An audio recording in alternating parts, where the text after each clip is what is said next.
이거는 학생부 테마를 키워드 샘플이라고 하는데 안내서, 설명서 이런 것들이 대학들이 중상위권 대학들은 책자들을 보내줘요. 만들어요.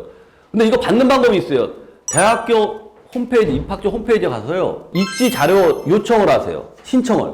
입시 자료 신청하면 1년 동안 계속 옵니다. 메일로 오기도 하고요. 파일로 보내줍니다. 책자를 우편으로 보내주기도 하고요. 거기 있는 것들을 좀 이렇게 모은 겁니다. 그리고 궁금하신 내용들이 이걸 것 같은데 잘 보시면은 이전과 많이 달라진 것들이 있을 거예요. 지금 저는 일단 건국대를 여기다 지금 집어넣긴 했는데 이거 여기다 집어넣으면 안 돼요.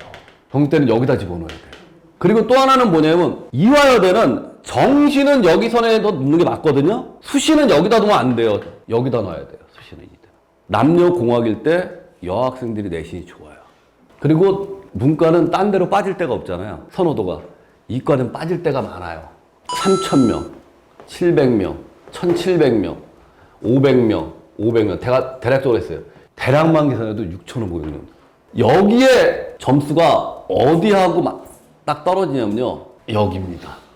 서울대 가장 낮은 쪽하고. 그러니까 서울대급 되는 학생들이 다 이쪽으로 빠지니까 서울대 여기. 연고대 제일 높은 과조차도 지금 여기에서 약대는 스펙트럼이 되게 커요. 37개가 약대 있으니까. 거기에 아래 약대 같은 경우가 연고대나 서성한까지 가긴 하지만 이쪽에 지금 열풍이 너무 불었어요. 근데 열풍이 불었는데 의대 정원이 19년 동안 동결됐다가 올해 고3부터 늘리기로 했던 건데 정부가 좀 늦게 진행하는 바람에 현재 고2부터 늡니다. 의대가. 최소 300에서 500은 늘립니다.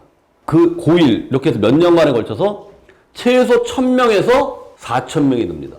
이게 아까 제가 정시에서 되도록이면 미적하라고 그랬잖아요. 사탐해더라도 여기는 몰라도 여기까지는 선택의 폭이 넓어질 것 같습니다. 그리고 학습에 대한 얘기 좀 드릴게요.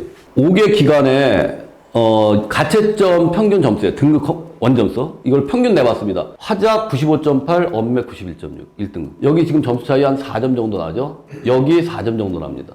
근데 이게 평가원이기 때문에 그렇습니다. 보통 1등급 차이는 4, 5점 정도 나고 2등급 차이는 5점에서 전후 정도로 이렇게 나타나기 때문에 언매가 유리한 입장이고 확률 같은 경우 미적 같은 경우 지금 6점 정도 미적하고 기하는 항상 비슷하게 나오는데 이번에 기하가 좀 쉽게 나왔어요.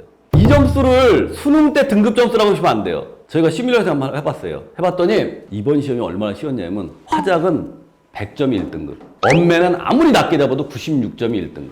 예, 이거는 이렇게 보시면 돼요. 독서는 계속 쉬워지고 있습니다.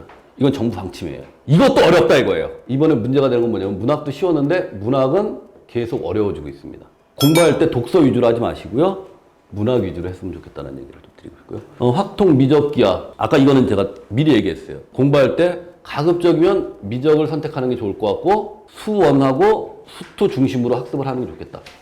그리고 또 하나는 EBS 연계율을 올해부터 30%에서 50% 늘렸죠. 근데 올해부터 새롭게 용어가 나왔습니다.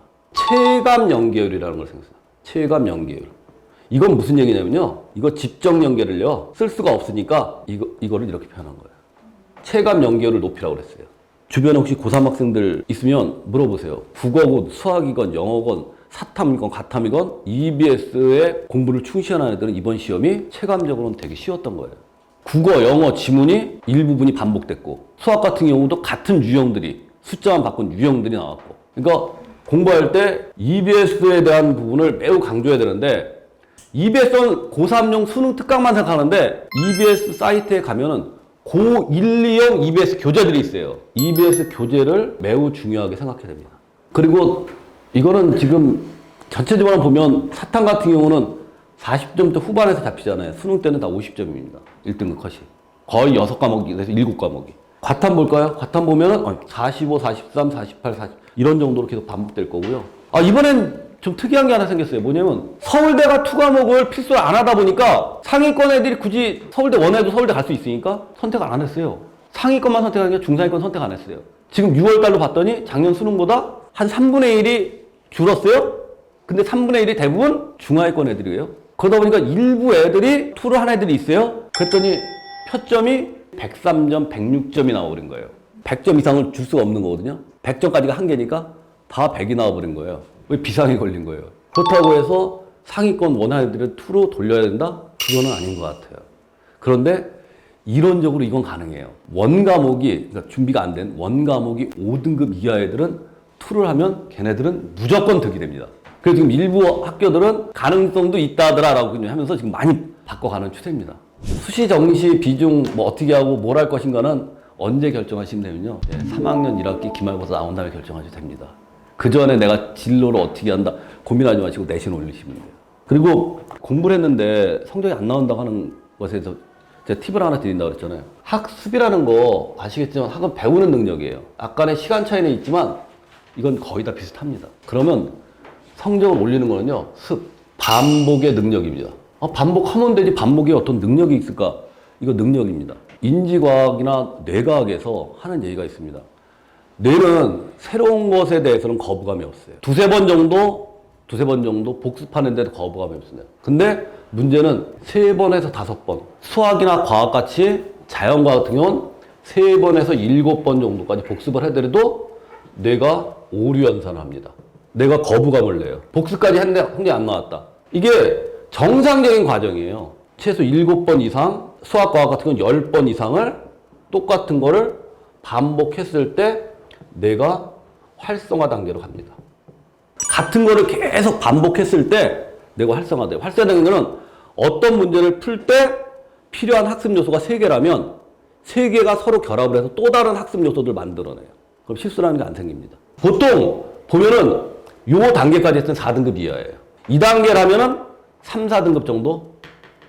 2등급 이상으로 가려면 최소 이게 2등급 이상의 방법입니다. 그리고 또 하나 팁을 주면 수학은 암기 과목입니다. 수학은 시험 시간에 수학 문제 풀면 안 돼요. 문제를 보는 순간에 내가 공부했던 비슷한 유형의 문제와 풀이 과정이 떠올라야 돼요. 그래서 거기서 변형돼. 함수가 바뀌었나 숫자가 바뀌었냐? 라는 것만 가지고 계산에 들어가야 됩니다. 그러려면 10번, 20번 똑같은 문제 계속 반복해서 완전히 외워버려야 돼요. 이런 방법을 썼어요. 전년도 수능 재수 시작하는데 전년도 수능 시험지를 외워라. 풀이 과정까지 외워라. 시험 본다. 이제 백지 주고 문제 쓰고 풀이하라고 그랬어요. 처음 모의고사 보는데 점수 나옵니다. 학생들한테 물어서 1번 뭐 나오고 2번 뭐 나오고 정해져 있거든요. 한 해분만 완벽하게 외우면 거기서 변형되는 것들, 그 새로운 유형들만 적응해 들어오면 됩니다. 수능도 똑같습니다. 범위가 좀 더 많을 뿐입니다. 제 얘기는 여기까지 마치겠습니다. 좋은 결과 있길 바랍니다.